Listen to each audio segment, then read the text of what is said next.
पण मला एक सांगा की जर एखाद्या फ्लोअरला आग लागली तर ती खाली आधी पसरते का वर? म्हणजे आधी इव्हॅक्युएशन कोणी करायचं?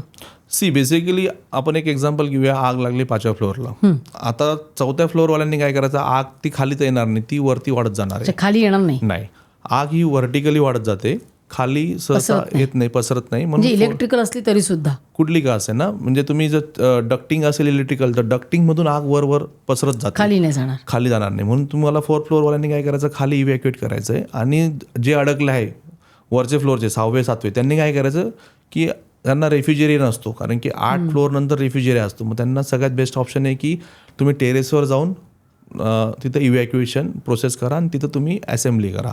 जेव्हा फायर ब्रिगेडवाले येतील ती आग विझवतील आणि तुम्हाला वाचवतील. पण आपलं दुर्दैव असं आहे की टेरेस हे जनरली लॉक असतात सोसायटीची, हाय राईज बिल्डिंगची. पण तुम्ही कधी जाऊन बघा वरती टेरेसवर, तर प्रत्येक सोसायटी जेव्हा आम्ही सर्वे करतो आम्हाला लक्षात येतं की अरे टेरेस लॉक आहे, आम्हाला चावी घ्यावं लागते सिक्युरिटी गार्डकडनं, कारण की आम्हाला वरती पंप्स बघायचे असतात. तर एक असाच इन्सिडेंट झाला होता की गुरगावला एक लेडी होती, she was an architect, interior designer होती.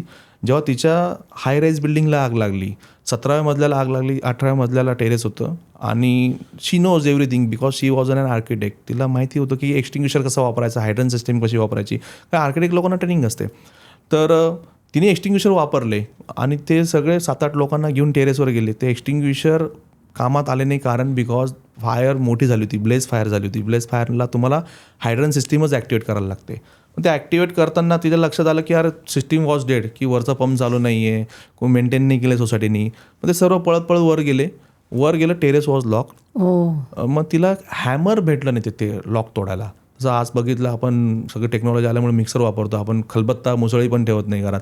तर लॉक तोडण्यासाठी काहीतरी एक असं जड वस्तू तिला हवी होती. आणि अनफॉर्च्युनेटली दुसऱ्या दिवशी तिथं 8 ते 9 डेड बॉडीज सापडल्या बिकॉज ऑफ द सफोकेशन. आगीमुळे नाही झाल्या, ते सफोकेशनने त्यांची डेड बॉडी सापडल्या, पण ते लॉक तोडू शकले नाही. तर आम्ही ट्रेनिंगमध्ये तेच शिकवतो की तो फायर एक्सटिंग्विशर आहे ना, it act as a hammer. तो जड असतो. तुम्ही उचलून बघाल जर कधी 4 kg एक्सटिंग्विशर, तो आरामात तो लॉक तोडू शकला असता. मग त्यावेळेस ते लक्षात नाही आलं त्यांना. म्हणून आम्ही वारंवार सांगत असतो की तुम्ही जेवढे मॅक्झिमम ट्रेनिंग कराल तेवढे तुमचं नॉलेज वाढेल.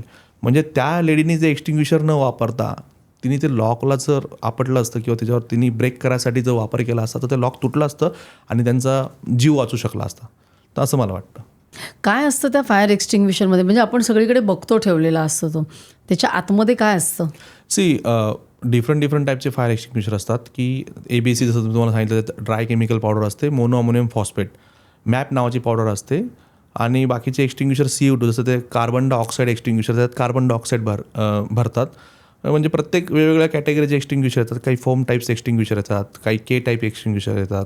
तर प्रत्येक वेगवेगळ्या टाईपचे असतात. पण जनरली हाऊसिंग सोसायटीमध्ये मी ऑब्झर्व केलं आहे की CO2 एक्सटिंग्विशर बऱ्याचशा ठिकाणी फ्लोअरला ठेवलेले असतात. ते चुकीचं आहे मेथड. ॲक्च्युली असं सांगायचं की CO2 हा इलेक्ट्रिसिटीसाठी चालतो. CO2 एक्सटिंग्विशर लिहिलेलं असतं की B and C ओनली. तो A क्लासवर चालत नाही. तो लाल रंगाचा असतो. तो लाल रंगाचे सर्वच असतात. फक्त ABC जो आहे तो मल्टीपर्पज आहे. A class, B class, C class. CO2 extinguisher generally इलेक्ट्रिसिटीवर वापरतात. जसं मीटर रूम झाले तुमच्या किंवा DG सेट झाले, त्यासाठी हा एक्सटिंग्विशर वापरला तो CO2 टाईप. आणि CO2 एक्सटिंग्विशर तुम्ही जर लाकूड जळतंय आणि चुकून वापरायला गेलात तर ती आग विझणार नाही, कारण ते स्पष्ट लिहिलं असतं B आणि C. म्हणजे आपण एक्सटिंग्विशर वापरताना सगळ्यात पहिले बघायला पाहिजे की एक्सटिंग्विशर हा मल्टीपर्पज आहे का, तो सर्व क्लासेसवर चालतो का. म्हणून आम्ही जनरली रेकमेंड करतो हाय राईज सोसायटींना की तुम्ही ABC एक्सटिंग्विशरच प्रत्येक फ्लोअरला ठेवा. आणि जिथं तुमचं एखादं डेटा सेंटर आहे, तिथं समजा तुम्ही पावडर गेल्यामुळे तुमचा डेटा लॉस होऊ शकतो, अशा ठिकाणी तुम्ही CO2 एक्सटिंग्विशर ठेवा. जनरली CO2चा पर्पज काय की तुम्ही एक्सटिंग्विशर मारल्यानंतर त्यात पावडर नसते, गॅस असतो.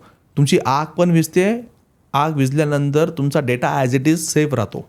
तो पर्पज असतो CO2चा. पण सिक्युरिटी गार्डला काय माहीत, सिक्युरिटी गार्ड काय करणार, लेमॅन असतो, त्यांना लाल डब्बामधलं आग बुझानेवाला ये बॉटल आहे, तो कुठला पण एक्सटिंग्विशर घेणार आणि मारणार, म्हणजे वर येणार आणि तो मारणार आणि आग विझणार नाही. It will take your time consume होणार आणि ती आग स्प्रेड होणार आणि वाढणार आणि ती ब्लेजवर पोचणार. म्हणून ते ट्रेनिंग पण महत्त्वाचं आहे की कुठला एक्सटिंग्विशर कुठल्या फायरवर चालतो हे आपण जाणून घ्यायला पाहिजे आपल्या ट्रेनिंगमध्ये. ही क्लिप शेवटपर्यंत बघितल्याबद्दल खूप खूप धन्यवाद. संपूर्ण एपिसोड बघण्यासाठी खाली दिलेल्या लिंकवर क्लिक करा आणि सर्व काही चॅनलला सबस्क्राईब करायला विसरू नका.